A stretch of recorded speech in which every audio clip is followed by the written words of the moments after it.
I like this question a lot. And right away, this takes me to an emotional spot with my mom and her little CKC Spaniel. Yes. And what's CKC stand for? Cavalier King Charles Spaniel. And truly, he was the best breed of dog for my mother. He was small enough that he was not going to physically outmuscle her, even though he tried his darndest because she loved him with every ounce of her being, but she did not train him well. So she did try at times, but she just didn't ever get there. And you know what? That's the thing with a CKC Spaniel, right? She got away with that because they're lovely. They're not, they want to be lap dogs. They were originally bred as flea collectors, right? They would sit on the lap of nobility and the fleas would end up on the dog. And of course they were bred to be that companion and want to be snuggled and held and hang out with the nobility and the people with wealth that could afford a dog.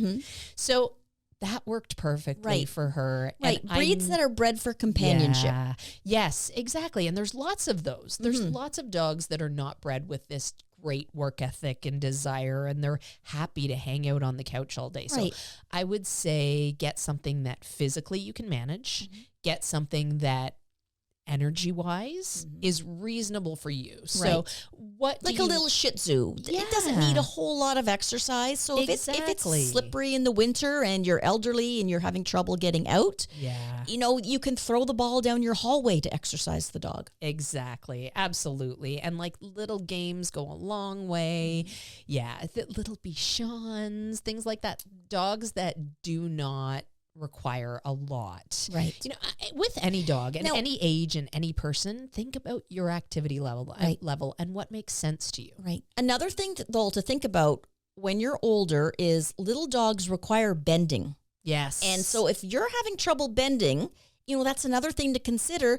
So you might even maybe go to a breeder and maybe there's an adult golden retriever. Maybe that's 7 or 8 years old. That's got some trained and you're not going to have to do that little bit of bending or big bending to get to the dog, or even like a retired racing greyhound. I was going to say that, but they're not, they don't have anymore. They don't exist anymore. You have to get them from us. You can still get them from Australia. Okay. So one of my friends has very recently in the last month adopted one, and she went through an agency probably in Canada or United States. Okay. And I guess they're still racing them maybe in Australia, or I'm not sure, but she brought over 2 actually. The first one she adopted didn't get along with her other dogs, so it was rehomed, and then she's got a second one now that's working out perfect.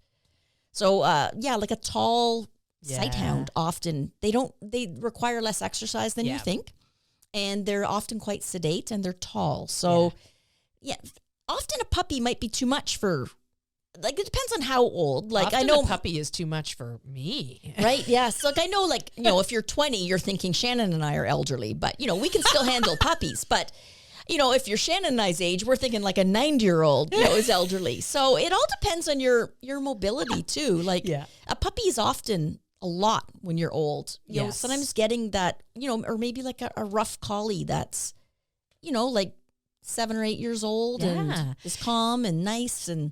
Yeah, reach out to breeders of dogs that you like and see what they have. Sometimes they have dogs that they've run on. Sometimes they have dogs that are a little bit lower energy. Sometimes they have dogs that have been returned. And usually those dogs have had a reasonable start in most cases, or they'll have good information from the breeder themselves. So it'll be a nice way to start if you're not necessarily wanting or able to start right from scratch. And a good breeder is going to say, let's try it on a trial basis.